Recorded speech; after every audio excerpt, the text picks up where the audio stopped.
दुनिया में कहीं नहीं मिल सकता। सारे तीर्थ धाम आपके चरणों में, हे भोलेनाथ प्रणाम आपके। शिव के चरणारविंद में सारा सुख आनंद हमें प्राप्त हो सकता है।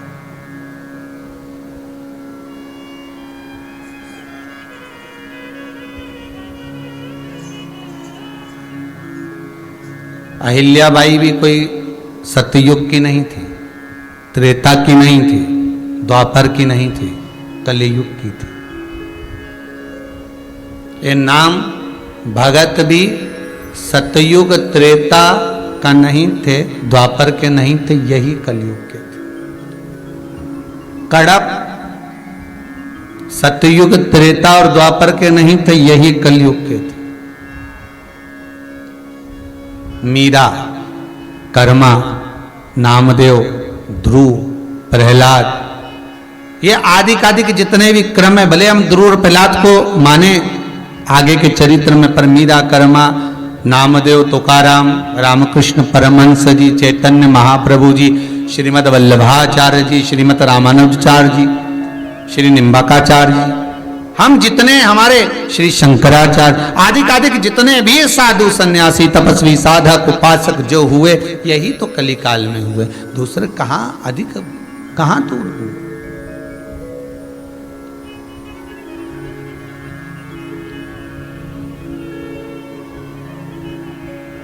एक प्रश्न है,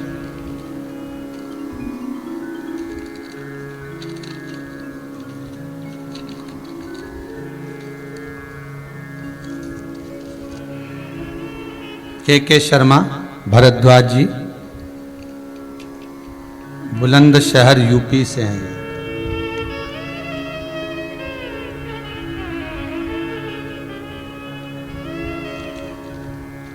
हमारे यहां पर शिवलिंग है,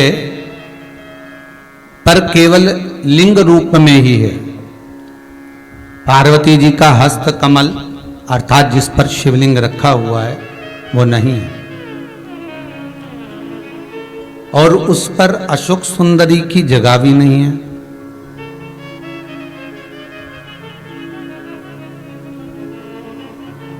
घर पर पूरा स्थायी शिवलिंग है।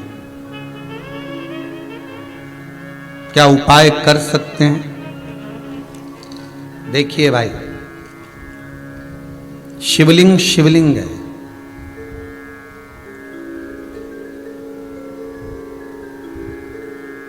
भले वो पार्वती जी का हस्त कमल ना हो, भले अशोक सुंदरी की जगह ना हो, भले अशोक सुंदरी की जगह भले ना हो, और भले उसमें हस्त कमल माता पार्वती जी का ना हो, परंतु शिवलिंग शिवलिंग है।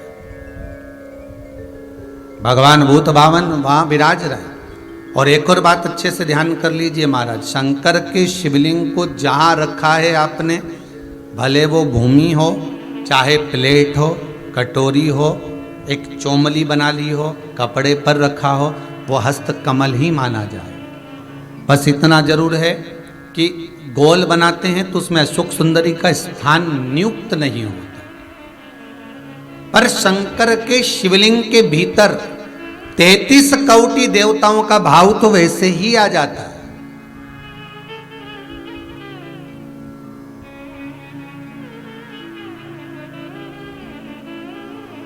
किसी ने एक प्रश्न किया, गुरुजी आप बताते हो कि कमर दुखे, हाथ पैर दुखे, पांव दुख रहे हो, कमर दुख रही हो, पीठ दुख रही हो, सिर दर्द हो रहा हो, तो शंकर जी के मंदिर में जाकर शंकर जी की शिवलिंग की बेलपत्र उठाकर शंकर जी के शिवलिंग को देखकर चबा चबा कर खाना है। तो हम ऐसे बेलपत्र खा लें तो घर पर ले जाकर शिवलिंग देखकर क्यों? तो शास्त्र कहता है कि उसके प्रतिबिंब से, उस शिवलिंग के स्वरूप से जो किरण निकलती है, उस किरण से ही तो हमें रोग मिटाना है।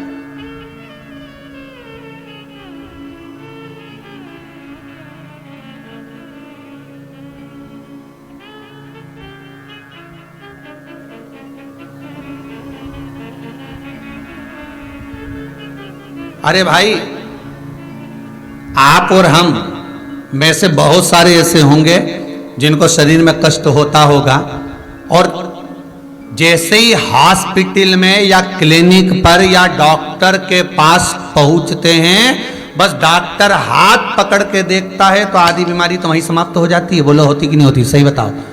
आप लोग तो गए होंगे, हम भी गए होंगे, सत्य बोलना।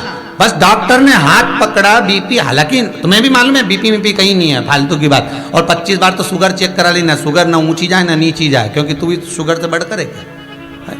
तो अपन भी तो हृदय से मीठा बोलते हैं, तो अपन कम, तो वो सब जांच करा ली, कहीं नहीं निकला। तो कई माताएं आके बोलती है, गुरुजी हमने खूब जांच कराई रे महाराज, कहीं नहीं निकला, पर समझ में नहीं आया, उसके बाद भी पांव दुखे। अर्थात डॉक्टर के पास जाते हैं तो आधी बीमारी तो यही समाप्त हो जाती है, डॉक्टर के पास पहुंचते से बीमारी समाप्त हो जाती है। तो आखिर कारण क्या है कि शंकर का शिवलिंग का दर्शन करें और फिर बेलपत्र को खाएं। अर्थात शिव के शिवलिंग स्वरूप में से जो किरण निकलती है, उसका स्वरूप, उसका आनंद हमारे रोग को वैसे ही हरण कर लेता, हमारे रोग को वैसे ही समाप्त कर देता।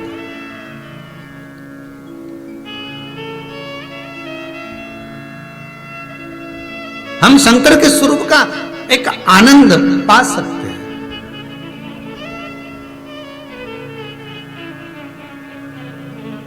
चलो जाने दो, एक और सरल भाषा से समझो।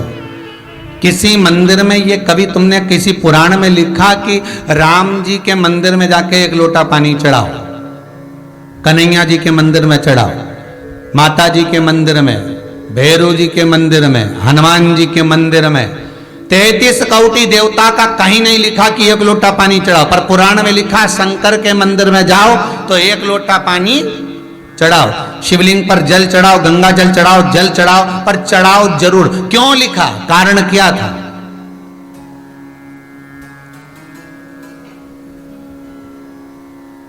एक आध बार राम जी के मंदिर जाओ, कन्हैया जी के मंदिर जाओ, देवी जी के मंदिर जाओ, अच्छा बढ़िया माता जी चुंदड़ी मुंदड़ी पहन के बैठी हो, बढ़िया सब लगा लोगों के, और पंडित जी के हट यहाँ से, और बाल्टी भर के, लोटा भर के पानी ले जाओ और माता जी के चढ़ा दो।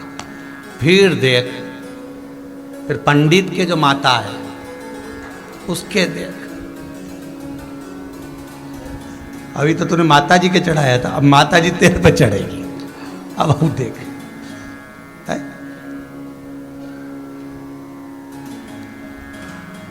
कहीं लिखा है ऐसा है?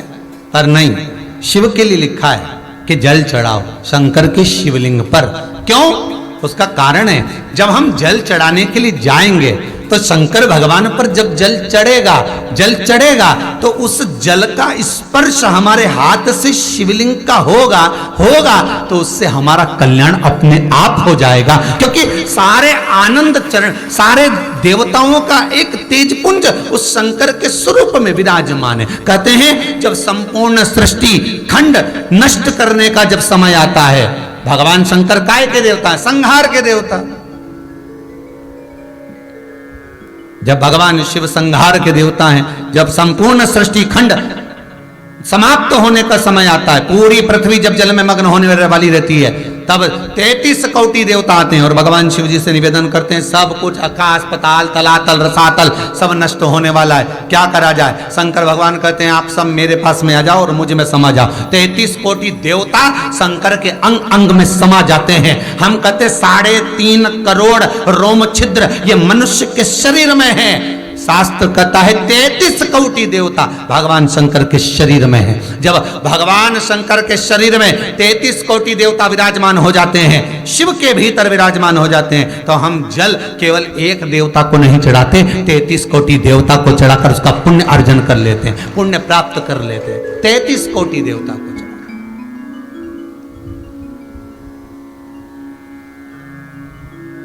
जैसे नीम के वृक्ष में 64 योगनियां होती हैं, देवियां होती हैं, इसलिए आज भी हमारे विधान है, आज भी विधान है कि किसी को बहुत तेज बुखार आ रहा है, बहुत तेज बुखार, महाराज एक लोटा पानी लो, उसमें नीम की, कड़वी नीम की डाल दो, और डालने के बाद बच्चे पे से जिस पे बुखार आ रहा है उसको 7 बार उतारो और ले जाकर नीम के पेड़ में डाल दो, और उस नीम की जो झाड़ है जो पानी के अंदर पड़ी थी उसका जल उस बुखार वाले व्यक्ति पे छींट दीजिए। 15 से 20 मिनट में बुखार नीचे समाप्त।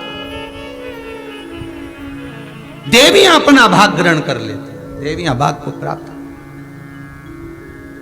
वो तो अब इन सारे वृक्षों की जो महत्वता है, चाहे नीम हो, बेलपत्र हो, शमी पत्र हो, महाराज रुद्राक्ष हो, इनकी जो महत्वताएं हैं, लोगों ने अपनी महत्वता दिखाने के चक्कर में इन सबको छुपा दिया। वो तो ये शिव महापुराण को वेद व्यास जी ने लिखा, इसमें सारा वर्णन कर दिया कि कौन से वृक्ष से हम क्या क्या फल प्राप्त कर सकते हैं। एक स्कंद पुराण, शिव पुराण, लिंग पुराण और नर्मदा पुराण, ये पुराण शंकर से ऐसी जुड़ गई जिससे हम प्राप्त कर सकते, जिससे हम ग्रहण कर सकते।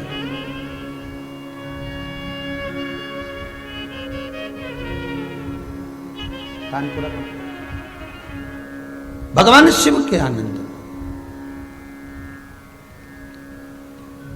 और जब भगवान शिव सुख प्रदान करे, आनंद देवे, शिव महापुराण की कथा कहती है,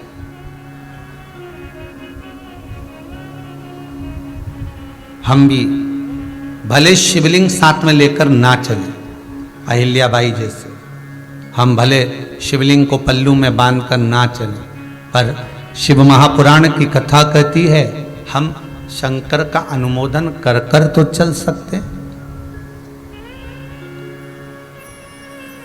हम शंकर का स्मरण कर कर तो चल सकते हैं।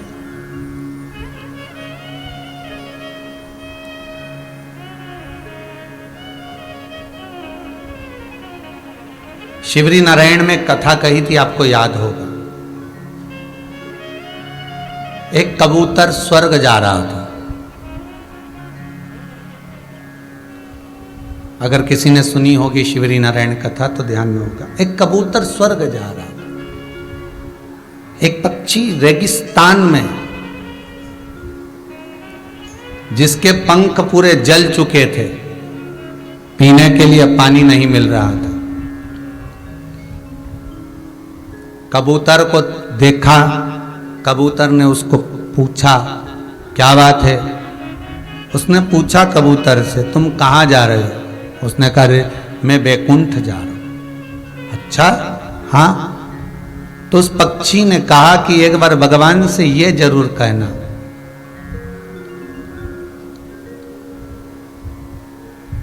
एक बार भगवान से ये निवेदन जरूर करना मेरी ओर से कि मैंने कौन सा पाप करा जो मुझे रेगिस्तान में पटका, पंख जल गए, पानी पीने को नहीं मिल रहा, अन्न खाने को नहीं मिल रहा, तिनका मात्र प्राप्त नहीं हो रहा। भगवान से मेरी ओर से कह तो सकते हो तुम इतना। कबूतर ने कहा ठीक है मैं जा रहा हूं, कहने में क्या जाता है, कह दूंगा।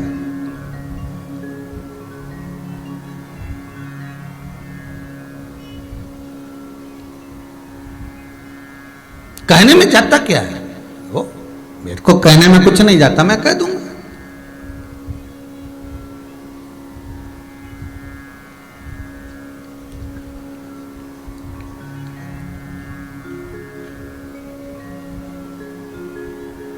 अब होता है मन में जो भाव प्रकट होता है भगवान उसको स्वीकार। एक बहुत भांग घोट कर पीने वाला व्यक्ति तो दिन रात रस नशे में रहे, भांग का नशा 24 घंटा करे और दिन भर बम बम बोला बोले और गोला घोले निपटा ले, बोले बम बोला और ले गोला तो चले। अब खूब नशे में, परंतु उसका नियम था, रोज शंकर जी के मंदिर जाता था और शिव जी को प्रणाम करके और चला जाता था।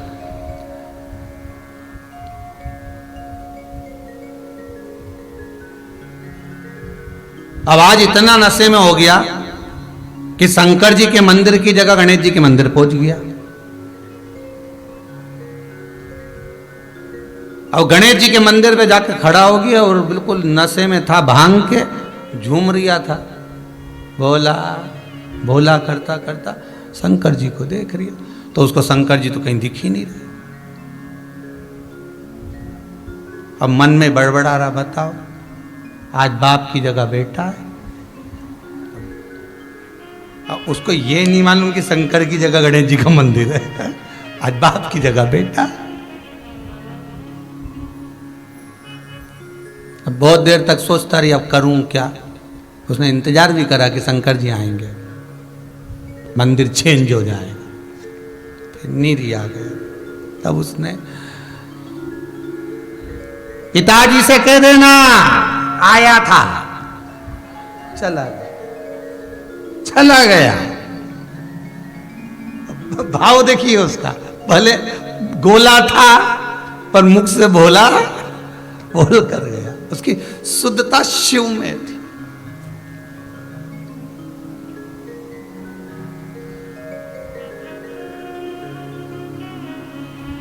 हम कहते हैं हम नशा नहीं करना, करना भी नहीं चाहिए, पर सत्संग का, शिव महापुराण का एक नशा हमारे जीवन में भी ऐसा होना चाहिए कि तुझ में रब दिखता है, यारा मैं क्या करूं, हर एक में शिव नजर आ जाए। वो नशा हमारी बुद्धि चित्त में हो।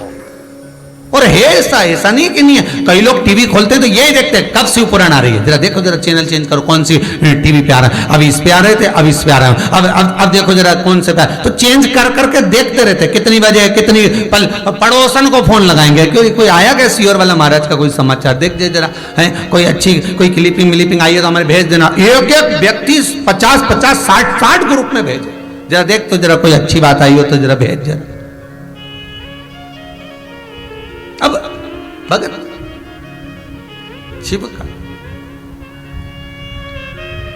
तुम कह देना भगवान से कि मेरे को इतना दुख क्यों दे रहा है। तो पहुंच गया कबूतर ऊपर और धर्मराज के पास गया। धर्मराज ने पूछा क्या बात है कबूतर, तुम दुखी दिख रहे हो, तुम तो बैकुंठ जा रहे हो, तो तुम्हें तो प्रसन्न होना चाहिए। नहीं, दुख इस बात का है कि नीचे एक पक्षी मिला था मुझको, बेचारा बड़ा दुखी था, उसके पंख जल गए, उसके पास में खाने पीने का कुछ नहीं है, कुछ कृपा कर दो ना आप, मेरी तरफ से कृपा कर दो, मैं विनती कर रहा हूं, कुछ तो कृपा करो। धर्मराज ने कहा बहुत पापी है वो, उसको भुगतना पड़ेगा, भोगना पड़ेगा। तो उसको कुछ नहीं मिलेगा, ऐसे ही रहेगा, बिल्कुल ऐसे ही रहेगा, कुछ खाने को नहीं मिलेगा, कुछ भी प्राप्त नहीं होगा। ठीक है, कबूतर बैकुंठ घूमते घूमते देवऋषि नारद के पास चले गए। देवऋषि नारद से पूछा, नारद जी मन में थोड़ा सा दुख है। नारद जी बोले क्या दुख है। एक पक्षी बेचारा पड़ा हुआ है, तो उसको कुछ खाने पीने को नहीं मिल रहा, बड़ा दुखी है, पंख वंख सब जल गए, कुछ नहीं बचा। और नारद जी बोले भैया जो कर्म में लिखा होगा वो तो भोगना ही पड़ेगा। एक काम हो सकता है, तो क्या शंकर भगवान के पास चले जाए, वो ये भाग्य और कर्म कुछ नहीं देखते, वो तो दुखी देखे ने उन्हें दिया बस। उनको तो जिसने बोला बम बम बोला और उन्होंने दे दिया सोने का हंडा उठा के तुरंत। जब चोर को कुबेर बना सकते हैं तो तू तो जा। अब शंकर जी के पास पहुंच गया। भोलेनाथ जी बोले क्या, वो पक्षी बेचारा है ऐसा। शंकर भगवान बोले जो कर्म करा है तो भोगना तो पड़ेगा, पर सुन किसी से मत बोलना, उसको जाके किया क्या, बस इतना बोल दे कि जितना दुख मिल रहा है ना, हर दुख में एक ही बात के वारे प्रभु बड़ी कृपा करी, बड़ी कृपा करी, इतना जोरदार दिया, बड़ी कृपा करी, बस इतना कहना चालू करवा दो उससे, बाकी कुछ मत करना। अब भोलेनाथ तो भोलेनाथ ऐसे ही काम करवाते हो, जा बस इतना बोल दे, हर चीज में वो कृपा करना कि भगवान बड़ी कृपा करी प्रभु आपने, बस इतना बोल। ठीक है, बोल दिया। उस पक्षी ने पूछा कबूतर तू वापिस आ गया, तूने मेरा बोला हाँ, भगवान से बात करी थी, एक सामने मना कर दिया, पर शंकर जी बोले कि ऐसा बोल कि बड़ी कृपा करी। तो क्या काय की कृपा करी, मैं तो पंख चल कर के कृपा करी। तो बोलने में क्या जाए, बोलता रहे, बोलने में क्या जाए, बोल। उसने भी चालू कर दिया, वाह प्रभु बड़ी कृपा करी, कष्ट बहुत है, पानी नहीं मिल रहा, बड़ी कृपा है, मत मिलने तो उसमें भी तुम्हारी कृपा है, खाने को कुछ नहीं मिल रहा पर आपकी कृपा है। एक दिन भगवान विष्णु लक्ष्मी जी के साथ घूमने निकले और घूमते घूमते लक्ष्मी जी रूठ गई। लक्ष्मी जी ने नारायण जी कहा प्रभु ये क्या है। भगवान विष्णु बोले क्या है बताओ। कितना अच्छा जीव बेचारा, पंख जल गए तो कह रहा वारे प्रभु तुम्हारी कृपा, पानी नहीं मिल रहा तो कह तुम्हारी कृपा है, खाने को नहीं मिल रहा तुम्हारी कृपा, और तुम कृपा सागर बनकर, कृपालु बनकर, दयालु बनकर, करुणा सागर बनकर लोग तुम्हारी आरती गा रहे, जय जगदीश हरे हैं, और तुम जरा सी दया नहीं कर सकते। भगवान बोले इसका कर्म बेकार, भले कर्म बेकार, पर वो क्या कह रहा है बड़ी कृपा, तो कृपा कर दो, थोड़ी सी कृपा करने में क्या है। भगवान ने कहा ठीक है, पंख दे देते हैं जिससे उड़कर कहीं चले जा। अब ब्रह्मा जी ब्रह्माणी के साथ जा रहे थे, ब्रह्माणी ने सुन लिया, पीने को पानी नहीं, बड़ी कृपा है, 28 दिन का व्रत हो गया, कुछ नहीं पिया, पर कृपा आप ही की है प्रभु जो आपने व्रत कराया। ब्रह्माणी बोले कितना पाप लगेगा ब्रह्मा जी आपको। भगवान ब्रह्मदेव बोले काहे को, इसको पीने का पानी नहीं मिल रहा और कृपा कृपा कर रहा, तुम दया सागर करुणा सागर होकर सबकी लेखनी लिखने वाले, अरे पापी है नहीं मिलेगा इसको, तो क्या पाप आप नहीं काट सकते, काटो पाप और उसको पानी पीने का दो।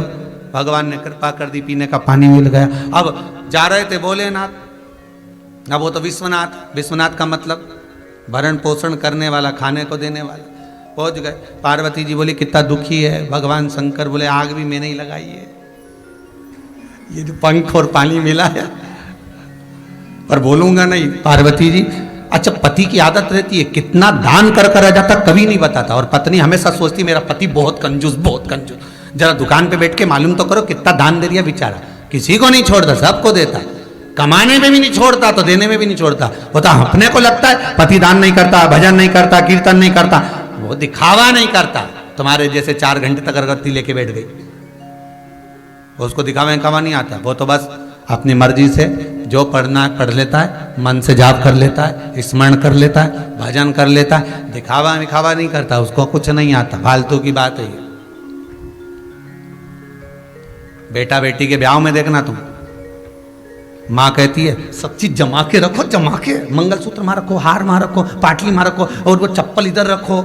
जब वो बहू को चढ़ावा चढ़ता है ना या लड़की को कुछ देते तो सब दिखावा कर कर, और पिताजी का रखा ही है ना, रखे डब्बा बंद रखा है तो खोलो तो सबको दिखना चाहिए। अब पत्नी मई शादी में भी न करे, खोलो खोलो, और वो पति के रख दिया ना, सबको मालूम है अपन ने दिया, उसमें क्या, नहीं नहीं सबको दिया। और कई कई नाम लिखो अलमारी पे, भैरूलाल, गणपत लाल, हरि किशन,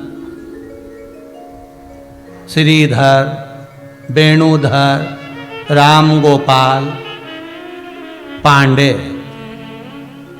तब पूरा इतना बड़ा नाम लिखा अलमारी पे, ऐसा लगा जैसे पूरी धर्मशाला दान करी हो, पूरी धर्मशाला लिखा। एक हमारे पास भी आए थे, कहे ये आश्रम में जो पंखे लगेंगे इस पे हम अपना नाम लिख के टंगवा दें। हमने कहा बेटा नाम लिख दिया तो तुम भी टंग जाओगे, इसलिए ध्यान रखो। और जैसा नाम घूमेगा वैसे घूमता रहेगा। ये शंकर है, ओ गणदानी, भोलानाथ है, शंभो, ये तुम्हें खूब दे और तुम खूब दान करो, मना नहीं है, पर नाम जाने दो, वो होगा जो चल रहा है। ये पंखे पे कहीं लिखा है, एक पंखड़ी पे लीलाबाई, एक पंखड़ी पे कमलाबाई, एक पंखड़ी पे बिमलाबाई, और बीच में जो बच्चा भेरू किशन।